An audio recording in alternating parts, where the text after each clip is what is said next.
हम बाब 20 में हैं। मैं चाहता हूँ, मैं उससे दूर नहीं जाना चाहता था। मैं अजीम रसूल पौलुस के बारे में मजीद बात करना चाहता था, और ये कि वो इफिसस में बुजुर्गों के साथ इस साहिल पर मौजूद है। वहां वो चंद साल तक रहा और वाकई उनके दरमियान गहरा रिश्ता बन गया था। मौजज़े हुए, मुर्दों को जिंदा किया गया। लेकिन सुने, ये 3 या 4 बातें जो उसने कहीं, एक उसने कहा, मैं सब इंसानों के खून से बरी हूं, मुझ पर कोई इल्जाम नहीं। मैंने तुम्हें मुकम्मल तौर पर इंजील सुनाई है, सिर्फ उन यहूदियों को नहीं जो इससे नफरत करते थे और जो दज्जाल हैं। तुम जानते हो, मैं उम्मीद है तुम समझते हो कि जो ये कहता है कि यस्सु जिस्म में नहीं आया, वो दज्जाल है, ठीक है? और यही वो लोग थे जो बहुत मुश्तइल हुए, सब कुछ उलट पलट दिया, रसूल पौलुस से नफरत की, उसे मारने की कोशिश की और सब कुछ किया। ये दज्जाल है, ठीक है? लेकिन जो पोलोस में है, वो उससे बड़ा है जो दुनिया में है। बहरहाल उसने कहा, मैंने तुम्हें मुकम्मल तौर पर इंजील सुनाई है। वो कहता है, मैंने तुम्हें सब कुछ बता दिया है, मैंने कुछ भी नहीं छुपाया, ठीक है? ये सारी पॉलिसी वही जो उसे मिली, जैसे अफसियों में तुम जानते हो कि हम मसीह यसु में आसमानी मकामों पर बिठाए गए हैं। हमें हर रूहानी बरकत मसीह यसु में मिली है। इसका मतलब है कि कोई भी बरकत ऐसी नहीं है जिससे आप महरूम हो, ठीक है?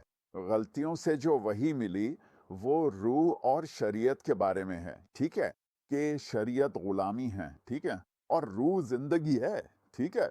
और गुलामी को हमने खत्म कर दिया है, और हम इस जिंदगी को अपना रहे हैं जो यसु मसीह में है। रूहुल कुद्दस की खिदमत, 2 करंथियों बाब 3, ठीक है? खैर, रोमियो को उसने उन्हें सब कुछ बता दिया। उसने कुछ भी नहीं छुपाया। और फिर उसने कहा, तुम्हें और क्या पता है? उसने कहा, मैंने कभी किसी की चांदी, सोना या कपड़े की लालच नहीं की, बल्कि मैंने अपने हाथों से काम किया है, ठीक है?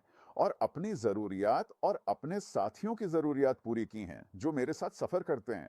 और वो कहता है, देखो, वैसे भी देना लेना से ज्यादा बाबरकत है। क्या ही जबरदस्त मिसाल है। अब मैं रसूल पौलुस के बारे में ये कहना चाहता हूँ, क्योंकि आपने मुझे ये कहते सुना है कि वो कितना अजीम इंसान है। वो इतना भी अजीम इंसान नहीं है, वो बस एक आम इंसान है। अलबत्ता ठीक है, उसमें रूहुल कुदस बहुत ज्यादा काम कर रहा है। ये है मेरी बात का सबूत, ठीक है? रोमियो 9 बाब 1 आयत में वो कहता है, मैं तुमसे सच कह रहा हूं और मैं झूठ नहीं बोल रहा। मैं अपनी जान दे दूंगा, मैं अपनी अब्दी जिंदगी दे दूंगा, ठीक है? हमेशा के लिए लानत बन जाऊं उनके लिए अगर सारा इज़राइल निजात पा ले। किसी इंसान में इस तरह की मोहब्बत नहीं हो सकती सिवाय खुदा के, ठीक है? और ये खुदा ही है जो पौलुस में काम कर रहा है। खुदा पौलुस में बहुत बड़े पैमाने पर काम कर रहा था, ठीक है? तुम्हें याद है उसने हनन्याह से क्या कहा? कि तुम जानते हो, वो मेरे लिए अलग किया गया है, मजीद सुनने के लिए दोबारा आना।